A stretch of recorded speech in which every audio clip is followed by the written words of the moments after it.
পৃথিবীতে যারা সালাত আদায় করছেন আল্লাহ তাকে এইভাবে কিছুই বলেনি। কিয়ামতের মাঠে শুধু আল্লাহ একটা পরীক্ষা নেবে, একটা টেস্ট।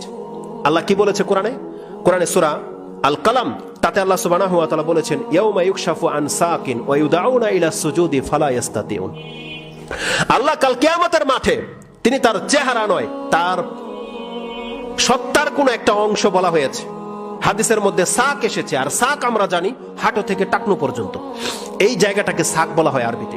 যেই অর্থটা আপনি পেয়ে যাবেন সূরা নাহলে বিলকিস রানীর যে ঘটনা রয়েছে, যে সুলাইমান আলাইহিস সালামের কাছে যখন তিনি আসতে গিয়েছিলেন তখন তিনি তার পায়ের গোছা পর্যন্ত কাপড় উঠিয়েছিলেন পানি মনে করে, ওখানে সাক শব্দটা রয়েছে। তাহলে সাক হচ্ছে পায়ের হাঁটু থেকে এই টাকনু পর্যন্ত, এই অংশটাকে সাক বলা হয়। আর আল্লাহ বলছেন কিয়ামতের মাঠে ইয়াউমা ইউকশাফু আন সাক, সাককে উন্মুক্ত করে দেওয়া হবে, পায়ের গোছাকে উন্মুক্ত করে দেওয়া হবে। ওয়া ইউদাউনা ইলা সুজুদি ফালা ইস্তাতিউন। এটা তো কোরআনের আয়াত। বুখারীর মুসলিমের মধ্যে সে হাদিসটা নেক্সট খুতবায় আমি আপনাদের কাছে উল্লেখ করব, সেই সময় সেই দৃশ্যটা কেমন হবে। আল্লাহ সুবহানাহু ওয়া তাআলা বলছেন ইউদাউনা ইলা সুজুদি ফালা ইস্তাতিউন, তারা আমাকে সিজদা করতে পারবে না। যারা সিজদা করতে পারবে না, খাশিয়াতান আবসারুহুম তারহাকুহুম যিল্লা, সেই দিন তাদের চক্ষু পাপের কারণে নত হয়ে যাবে এবং লাঞ্ছনা তাদেরকে পেয়ে বসবে। তারহাকুহুম যিল্লা ওয়া কাদ কানু ইউদাউনা ইলা সুজুদ। আল্লাহ বলছেন কেন এমনটা হবে, ওয়া কাদ কানু ইউদাউনা ইলা সুজুদি ওয়া হুম সালিমুন, এই শব্দটা ভুলবেন না।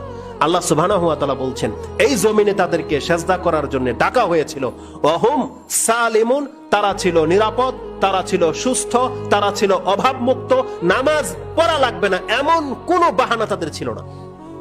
তারা সমস্ত উযর থেকে মুক্ত ছিল, তার নিরাপত্তা ছিল, তার সুস্থতা ছিল, তার পোশাক ছিল, পবিত্রতা অর্জন করার মতো তার ব্যবস্থা ছিল, তার জায়গা ছিল, সবকিছু তার অনুকূলে ছিল, কিন্তু সে সালাত আদায় করেনি। আজকে সে আমাকে দেখে নেওয়ার পরে সে আমাকে সিজদা করতে পারবে না।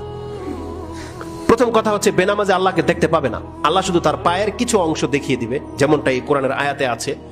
বেনামাজে কোনোদিন আল্লাহকে দেখতে পাবে না, সে যতই নিজেকে মুসলিম দাবি করুক। এই আয়াত এবং এই হাদিস আমাদেরকে প্রমাণ করে যে বেনামাজি মুসলিম নয়, কারণ কিয়ামতের মাঠে একজন বড় খুনি, বড় পাপীও আল্লাহকে দেখতে পাবে যদি সে মুসলিম হয়।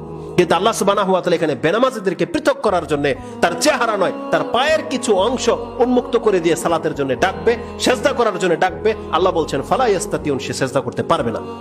আল্লাহ সুবহানাহু ওয়া তাআলা এই ভাইদেরকে এই অবস্থা থেকে মুক্ত হয়ে আসার তাদেরকে যেন তৌফিক দান করে। আমাদের সন্তানদেরকে আল্লাহ সুবহানাহু ওয়া তাআলা তুমি নামাজি করো, আল্লাহ আমাদেরকে নামাজি করো, আমাদের পরিবার নামাজি পরিবারের সাথে আমাদের সম্পর্ক জুড়ে দাও, এবং আমাদের পরিবারে যারা আছে আল্লাহ প্রত্যেককে তুমি নামাজি করে দাও, তারা কেউ যেন বেনামাজ অবস্থায় তোমার সাথে সাক্ষাৎ না করে।